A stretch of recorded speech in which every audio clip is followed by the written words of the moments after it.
Alrighty. So, um, did yet another amazing trip with Guillermo from Plant Expeditions last year, and it was really nice this time. I had the lovely Felicity Wood on the tour, and so it was really nice not to be traveling on my own for a change. I can highly recommend Felicity as a travel companion. She's awesome fun. Very, very good. So the title of my talk is A Succulent South African Adventure.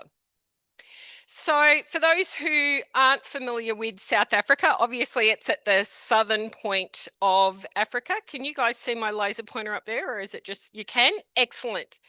So, but if we want to sort of compare the latitude with Australia, it's about halfway down Queensland and covers most of New South Wales. So, you know, sort of similar latitudes to most of Australia. But interestingly, in the south and the west, the climate is actually more similar to us in Victoria than it is to New South Wales. You're not going to go forward, are you? That one. Alrighty. So, little bit about South Africa first. So it's got about 63 million people. The majority of the population are of African descent. Only about 7% of the population is white, and then there's about 3% of other races. So sort of Asian, Indian, that sort of area. They actually speak 12 official languages. Which to me is just absolutely insane to live in a country where they have 12 official languages. And that's sort of what's shown on this map here, the regions where the 12 different languages are spoken. But the most common language is Afrikaans. Their currency is the rand, and at the moment, $1 Australian gets you about 11 South African rand. I could be doing the clicker, but I don't have enough hands. So geography-wise, South Africa is about 1.22 million square kilometres. Now, south of the Sahara in Africa, most of Africa is basically a big flat plateau. Okay. And when it gets down to the bottom of Africa into South Africa, it has at the end of this big central plateau, it has what's known as the Great Escarpment. Okay. And so when you're if you're traveling along what they call the Garden Route, which is the very south of South Africa, it's what sort of looks like mountains, but it's actually not a mountain. It's like a big cliff with a very flat top. And so this is literally, if we did a cross section from north to south through South Africa, this is pretty much what it looks like. So this is the Great Escarpment, a big cliff with a very flat central plateau on the top of it. And south of the Sahara, that's what most of Africa is like. So you then have these mountains, so the Swartberg Mountains and a couple of others. And these are known as and the word's just gone out of my head, something folds, Cape Folds, thank you very much. And this black line down here, this is the fault line. So way back when Gondwanaland split up, at this fault line, this big central plateau and the Great Escarpment was actually pushed up from the fault line, and it's still rising. So obviously not a difference that we'd necessarily see in our lifetime, but it is still rising. So and so if we look at that, go back, if we look at that on a satellite image, you can actually see that Great Escarpment really, really well. And then down here, you've got your Cape Folds. And so we have this sort of green edge around the edge, and then the rest of South Africa is really, really dry. And so this is from Robben Island, looking back towards Cape Town at Table Mountain, thusly named because it looks like a big flat mountain, flat top mountain. And at certain times of the year when the cloud cover comes over it, it actually, people describe it as a tablecloth of cloud. So based on the sort of topography and geography, South Africa's divided up into 12 further regions, but of course the ones that are of most interest to us are the Little Karoo and the Great Karoo, and then into Namaqualand and into Bushmanland. Now the Richtersveld, which is another area of interest, is right up here on the border with Namibia. So climate-wise, the climate there is really driven by two major ocean currents. So you've got the cold Atlantic coming down on the western side. It comes back up. It has very little evaporation, and so doesn't provide much rainfall. What it does provide is a little bit of winter rain, and that's why the conditions on the west coast of South Africa are so dry, whereas the Indian Ocean brings in a really warm current, has high evaporation rate, and brings summer rainfall to all of this region of Africa, okay? And this part in here really doesn't get very much rain at all.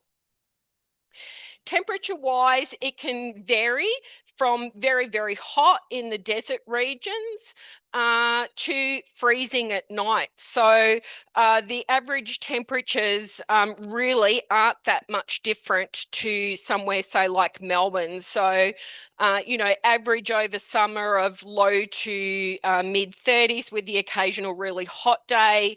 And then it can actually get down to freezing at night, and that's because of the elevation of that central plateau. Rainfall-wise, the annual average for all of South Africa is about 464 mil, which is about half of the global average of rain, so it is quite a dry country. The Western region is the driest, and certain areas of that very sort of arid desert region that's shown here in yellow might only get 50 mil of rain a year. So very, very dry, which is why our succulents love it. So, sorry, I've just got a really annoying Zoom thing here that I want to move out of my way. So biodiversity-wise, you can see you've got the desert region shown here in this beautiful pink color, grasslands in the yellow. You've sort of got thickets and fynbos, which South Africa is very, very well known for, all the beautiful proteas, etc. Namaqualand's here, which anyone who grows succulent, you'll have definitely heard of Namaqualand and the Karoo, which sits in here. So that biodiversity, those different areas, mean that South Africa has over 23,000 species of vascular plants, and about 150 of those are considered to be threatened. It has 297 species of mammal, 57 of which are considered threatened. And of course, people think of Africa. Rhinos as being close to extinction is one of the main species that people think of, but they also have a lot of threatened bird species, such as the African penguin. And there are 37 bird species that are under threat in South Africa. If we talk succulent species, so if we have a look at this bit of a graph here on the right-hand side, of the world's succulent species, South Africa has about 37% of them. So the majority of your succulents, if you're a succulent grower, come from South Africa. And of that 37%, half of them, just over half, 51%, fall under Mesembs, which is why the lovely Felicity is going to be up here talking about the Mesembs of South Africa in November, because it's a topic in and all of itself. So here's just a couple of the pictures I took of some Mesembs. So some nice lithops, some nice clumps of conophytums there. I'm going to cover some, not all of the other succulent species that we saw. So as a bit of an add-on to the tour, we went to Kruger National Park. We spent 6 days up at Kruger. So Kruger's about 20,000 square kilometres, and it's about a 5 to 6 hour drive from Johannesburg, from the international airport in Johannesburg. President Paul Kruger identified the need for a game reserve in 1892. So they were aware of the need for conservation even that long ago. It's just a pity that the world's not done great strides towards conservation since. And they did a lot of work, and there were sort of bits and pieces, but Kruger National Park was officially established in 1918. And they have this lovely big statue of the ex-president Paul Kruger at one of the main entrances. So, of course, you can't go to Africa without seeing some wildlife. Are you going to work for me? So he's having a nice mud bath, keeping the bugs off. So we saw quite a few elephants, but I particularly like this one, having a nice mud bath. If you ever do get to go to South Africa, highly, highly, highly recommend Kruger. We saw some amazing bird life. These are just some of the birds that we saw. You can only cover so much in a sort of 40-minute talk. We also were very lucky to see some rhino. We saw 5 rhino in total, 4 in this group and 1 on its own on the very first day we were in the park, which was like uber amazing. I reckon I've got like 600 photos of the first rhino that we saw. And then this was like our second last day. And it was like, oh my God, there's 4 rhino. Yeah. So very, very cool. Of course, hyena, buffalo, a young male lion, zebra, and of course, my favorite. I love these guys. I could just sit and watch them all day. They're just so gorgeous. And of course, several different types of monkeys. You get a lot of the monkeys hanging around at the places where you can stop to eat in the park. They're the only places that you're allowed to actually get out of the vehicles. And this little guy was up the top of the tree and had clearly stolen some food from somewhere. He was munching away on a nice piece of toast, and it was breakfast time, so I don't kind of blame him. And we saw hippos, which I was very excited about. It was one on my bucket list to get crossed off. I didn't get to see hippos when I was in Namibia a couple of years ago because they don't have them in Etosha. It's too dry in Namibia for hippo. So if you want to see hippo, South Africa or Botswana is apparently the place to go. But Kruger, we saw bucket loads of hippo. It was very, very awesome.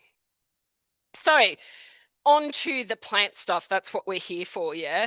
So did a tour with Plant Expeditions, Guillermo Rivera, who's going to be coming out next year to talk at the conference. It was a 14-day tour traveling from Cape Town up to the Namibian border, traveling through the west side of the Western and Northern Cape, which are 2 provinces in South Africa. So Namib border is right up here. So that's basically the route that we took up and then back down to Cape Town. Ooh.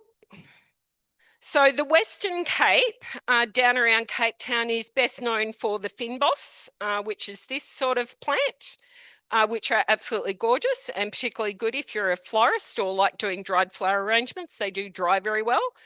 But not very, it's succulents, but not crazy succulently. And of course the wine region. And so we did do a little bit of a cheese and wine tasting on the way back, which was quite nice. And then as you get into the Northern Cape, it starts to become really succulently as you sort of get to the bottom end of Namaqualand, which of course is also exceptionally well known for its beautiful spring flowering. And it didn't disappoint the year we were there. It was just these carpets of beautiful daisies, which was lovely. So I'm going to talk through some of the succulents that we saw. Even though Felicity's going to do a whole nother talk on Mesembs, there is no way I could cover absolutely everything that we saw. So I'm just going to go through and show you some of my favorites. So Euphorbia caput medusa, this was just south of Cape Town, does grow in very coastal regions, which kind of really surprised me, not at all what I expected. And of course, the name Medusae comes from its very serpent-like stems, as you can see here. And it really does grow very coastal. So this is literally, we pulled up on the side of this road at a viewing point. There were roadworks going on, so there was lots of traffic and cars and things around. And so we're walking along this little brick edge, trying not to get hit by car. And they were literally just growing up on the cliffs or down on the embankment like this. You can see there's Felicity up there taking a photo of one down here. So they literally do grow very, very, very coastal, which is quite surprising. And so these are even more coastal. So this is down at the Cape of Good Hope, and they're literally growing in beach sand and some rock. So you can see there's quite a few here. This one's been munched on by something. There was a big antelope-y looking thing. I can't remember now what it was called, but it was quite nearby, so it had probably been munching on the fresh tips of these. We did see a lot of aloes. I've put in a few aloes, mainly the larger growing aloe species. So this is Aloe camiensis. God, I'm so bad with my botanical names. We also saw a lot of Tylicodon, and I must admit, I do love Tylicodon. So Paniculatus grows from the Western Cape down through Namaqualand and the Karoo. It's got quite a wide habitat in comparison to some of the other Tylicodons, growing in sandy loam and quartz in quite coastal regions, but it also likes rocky slopes and ravines. Paniculatus can get to about 1.5 meters tall, and a cortex up to 60 centimeters. So it can get quite big. So we did see quite a few. So these are just a couple of the examples of Paniculatus that we saw. We also saw Tylicodon pearsonii, which was quite nice. It's quite a bit smaller and tends to prefer mountainsides.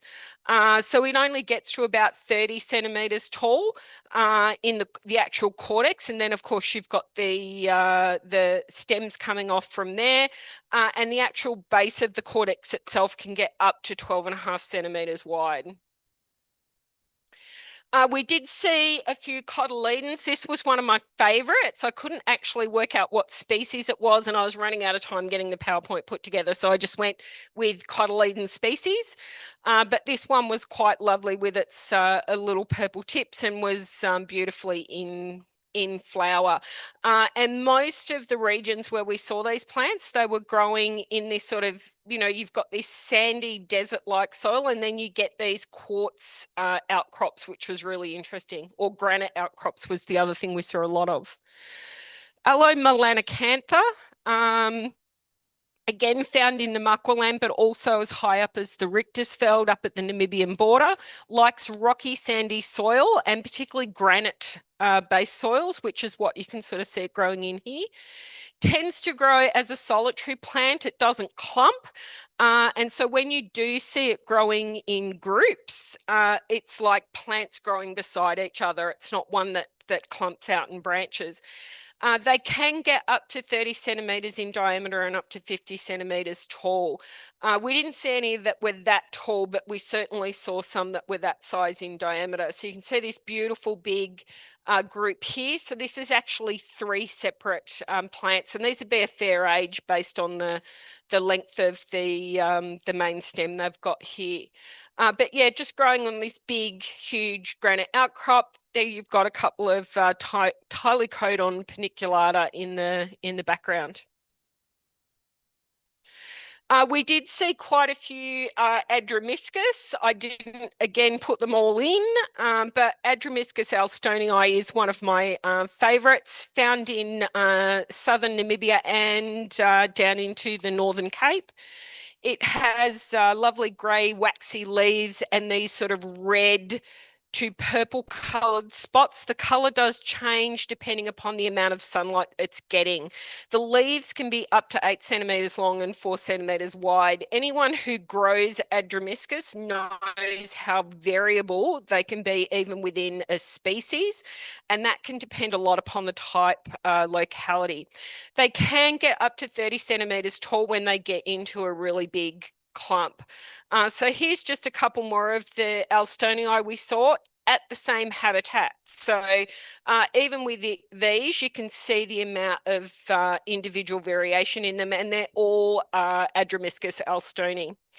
We saw quite a few of these little guys. These are just two examples, and quite interestingly, they were all about this big. One of the guys picked one up so that we could get a photo to sort of show the size of it. He was unharmed. We let him go. But they were all about this big, but amazing variation in the colour, and the colour certainly changed depending upon the ground that they were living on. So this one obviously sort of growing where there was a lot of granite and a mix of stones. This one was more on the red sandy soil. There was another area where the sand was quite white and we saw a white one. So really interesting crickets. And they could, their leaps were just massive. Trying to get photos of them was quite fun. Crassula cotyledonus is found in Namibia and in the Karoo, so all the way down the west coast of South Africa. It has these grey-green leaves with really, really coarse hairs. It can get up to 20 centimetres tall, and it grows in these beautiful clumps in the rocks. We did see some Monsonia, previously known as Sarcocolon, so Monsonia crassicollis. These were just amazing to see these in habitat. These were fairly tall. So this one here was probably about 30 to 40 centimetres tall. We did see some bigger ones. But this was probably one of the better ones that I saw in leaf. A lot of them had already sort of lost their leaves.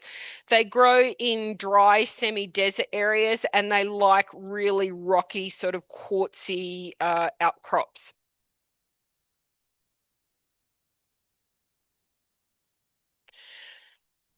So I talked about the rocky quartzy outcrops, and this is quite often, although sometimes they're bigger hills than this, but you'll see this sort of yellow or red sandy desert, and then you see the quartz, and it stands out really white like that. So it's really quite interesting. Like, you kind of look at it, and from a geology perspective, I'd really like to actually understand, how do you get this big patch of quartz surrounded by nothing else but sort of sand, you know? And so if you're looking for succulents, that's where you want to head. Go to where the quartz is, because that's where the best succulents are found. But we also sort of, you see a few little lizards and stuff. Surprisingly, given it was spring, I didn't see as many bugs and stuff around as I sort of thought I would. Even in the flowering areas, there weren't as many bees and things like that around as I would have expected. Tylicodon reticulatus was another really good example that we saw. Grows in Namibia, the Karoo and Namaqualand. Sorry, that should have a D on the end of it. Grows in sandy loam with quartz. about 30 to 60 centimeters wide. So, and it's quite easy to tell the difference because the dead flower stems kind of form this, don't know how you describe it, but this sort of branchy structure over the top of it, and it has sort of finger-like leaves in comparison to paniculata, where they're broader and flatter. If ever you've been to South Africa, you've probably seen weaver birds. These birds are absolutely amazing. Some of these nests can be over 100 years old. The nests are family after family after family, and they're constantly repairing them and fixing them and rebuilding them. But I just thought this one was particularly fascinating, built at the base of this aloe, with the aloe growing quite happily out the top of it. Here's some of the little weaver birds. You can see here there's loads of them, and they were just flying to and fro from this flat out. And they tend to have their holes down quite low, so that if something does climb up, it's particularly difficult for them to actually get into the nest holes. We did see Avonia, Papyraceae, formerly known as Anacampseros, if I'm remembering correctly. Found in Namibia, Bushmanland, and Namaqualand. These grow on quartzite and red sand, exactly as you can see here. They do have a really big underground cortex, which is why we usually grow them in our collection, and we lift that cortex up, of course, and that cortex can get up to 5 centimeters in diameter. And the stems or the branches above ground are between 2 to 5 centimeters. So we saw quite a few of these guys. Unfortunately, none in flower when we were there.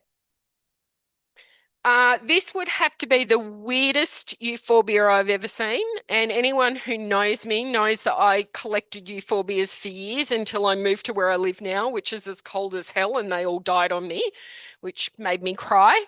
But I still love euphorbias. I wish I could have as big a collection as I used to have, but this would have to be the weirdest euphorbia I've ever seen.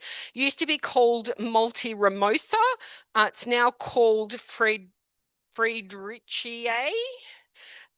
Grows in the Richtersveld in very arid, well-drained red sand in full baking sun. And I mean full baking sun.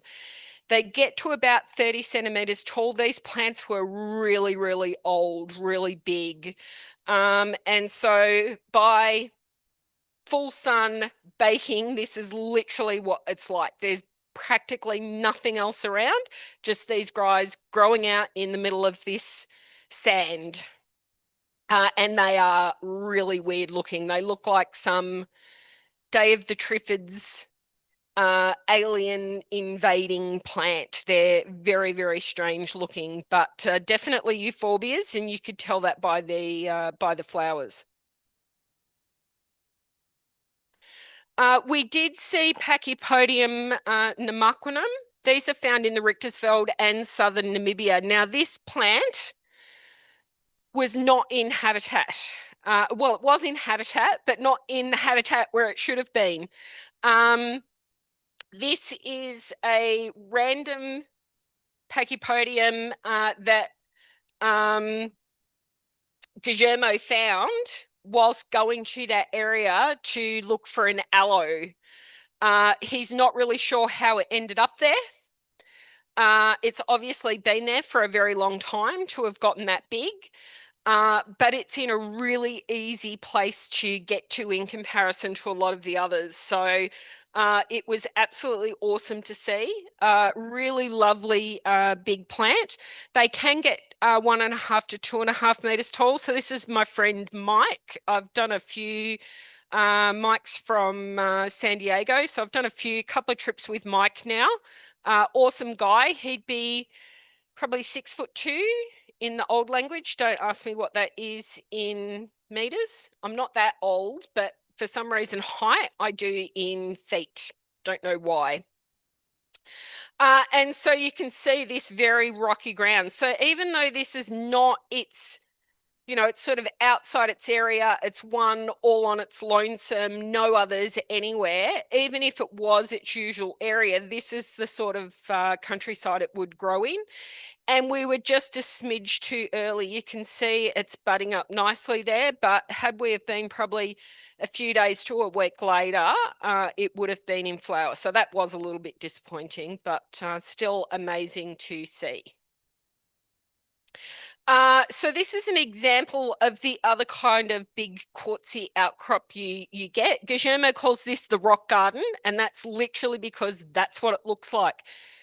There were so many beautiful areas like this where you would actually think it was a proper landscape garden, but it's habitat. And just so inspiring.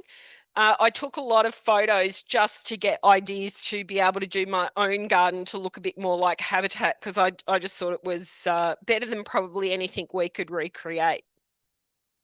Ooh. We did see some Crassula deceptor. Again, I'm not a big Crassula grower. I do have this one in my collection. Everything I saw in habitat looks a gazillion times better than anything I've grown in collection. Again, the common theme, quartz flats, rocky slopes. Crassula deceptor has beautiful grey-white leaves. Anyone who grows it knows just how lovely it is. The clumps are quite small. They will get to about 10 to 15 centimetres tall. And if you get a nice big clump like this one here, they can get to about 15 to 20 centimetres wide. We also saw some aloe glauca, which was quite a lovely aloe. Unfortunately, though, unlike some of the others that we saw, not in flower. We also saw Tylicodon willichii. You can tell willichii from Pearsonii. So willichii has the sort of finger-like leaves like Pearsonii, but it has these really warty-looking stems, which Pearsonii doesn't have. And it also grows bigger than Pearsonii, so it can get to about the same height, smidgen smaller than Paniculata. Another Adromiscus that we saw, Filicaulus, growing with Crassula elegans, that beautiful red against the lovely silver with a tiny blush of pink of the Adromiscus. And this was probably 100 metres from the beach. Yeah, probably 100 metres from the beach. You wait till you see the pictures Felicity's going to show you of the conophytums that we saw in this same area. I was kind of like, you're not allowed to put that up. Felicity's going to do those. We did, of course, see some tree aloes, which, if you're into aloes, who doesn't love a good tree aloe? So Allodendron ramosissima. There were a couple of really big trees here. Unfortunately, not very many small ones growing around. And because they'd come out of quite a long drought, they've had another really good wet season this year. There was, unfortunately, a tree that would have been this big there that was also dead, which was really, really sad to see. To see an aloe this big and this old dead was just very, very sad. We saw, of course, Allodendron palanzii. This was a real hike to get up here. But again, sand, big, quartzy outcrop. And this was a hill of a quartzy outcrop, not a little sort of flat mound. So it was a bit of a hike to get up there. As per my usual trips, I say every trip, I'm going to be fitter for the next trip. And I never seem to be fit. I never seem to be fit enough, despite saying that I need to be fitter after every trip. So I did manage to make it. I think there was only a couple of walks where I kind of went, yeah, no, I don't want to see that desperately to hike up that. Thanks. Sorry. Allocarisbergensis. Here's Guillermo posing for me. But this beautiful pink striped aloe. This was not very far from where we saw the aloe that I just showed you. This is also probably the weirdest succulent I've ever seen in habitat, apart from that euphorbia, Larilichia cactiformis. These get to about 5 to 15 centimeters tall and up to about 6 centimeters wide, but they are just weird. And this little bit up the top here, this is a little seed pod. Yeah. But beautiful, beautiful flowers, but just weird. Does anyone grow them in their collection? Yeah. I don't know that I liked them. I like weird, but I don't know that I like that weird. And I am nearly done. Oh my God, I'm actually going to finish at a reasonable time for a change. Normally I'm rushing to the end.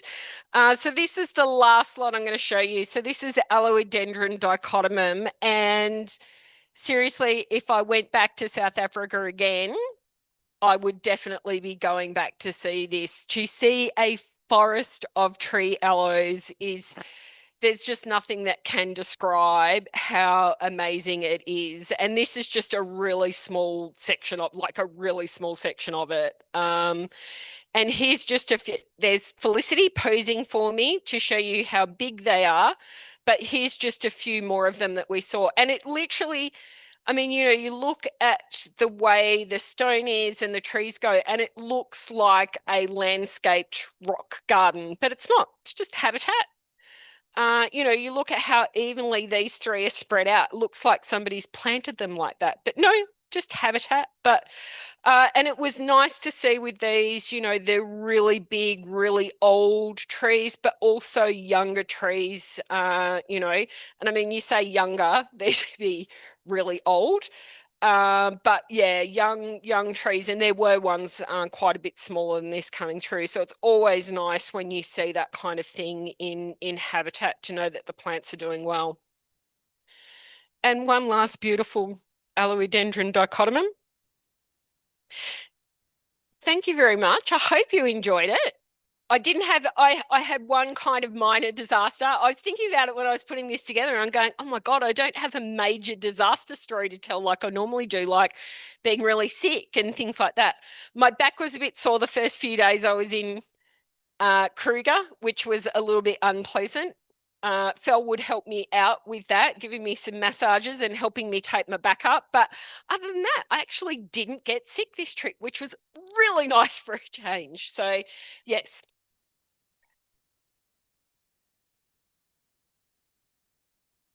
Yes. Any questions? Yes. Oh, couple of questions. Oh,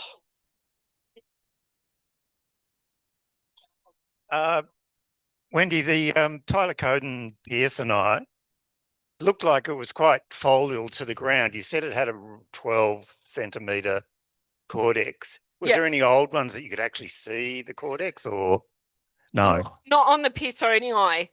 It was quite easy to find that on the paniculatus and the other ones, but the pearsoni, no.